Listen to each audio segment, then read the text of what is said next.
সুপ্ৰভাত সকলোকে মোৰ নমস্কাৰ জনাইছোঁ। মই হিমা চহৰীয়াই দৰং জিলাৰ চিপাঝাৰৰ পৰা কৈছোঁ।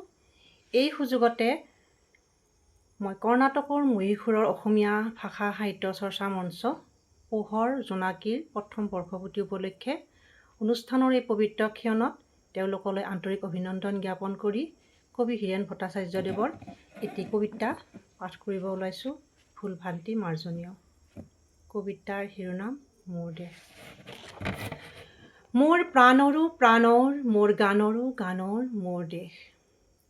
মোৰ প্ৰতিটো কামে, মোৰ প্ৰতিটো চিন্তাই এই দেশৰ বুকুত ৰচে শইচ সোণোৱালী ভৱিষ্যতৰ সপোন।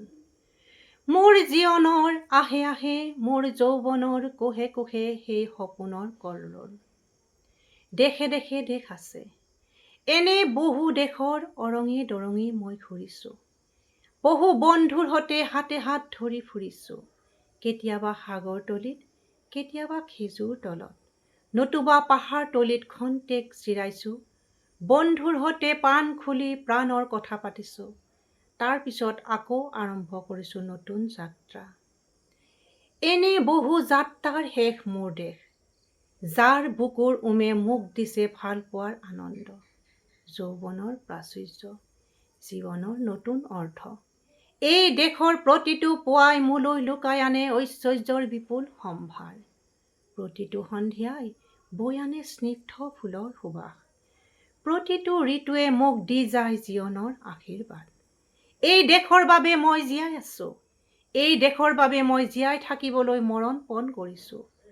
ৰনোৱা বনোৱা হালোৱা এই সকলোৰে মাজত মই আছোঁ। মোৰ দেশৰ বাবে অনৈক্যৰ মাজত ঐক্য হৈ, বিৰোধৰ মাজত সংহতিৰ সম্ভাৱনা হৈ মই আছোঁ। জীৱনে মৰণে শয়নে সপোনে এই দেশৰ আহ্বান মই শুনিছোঁ। শত্ৰু মিত্ৰ সকলোকে মই চিনিছোঁ। সিহঁতৰ অন্তৰ মই বিশ্বাসেৰে চিনিছোঁ। শান্তিৰ পাৰ চৰাইজুৰিত আজলি ভৰাই মই দিছোঁ ভঁৰালৰ এমুঠি ধান, পৰাণৰ একোটি গান। আৰুতো মোৰ একো নাই।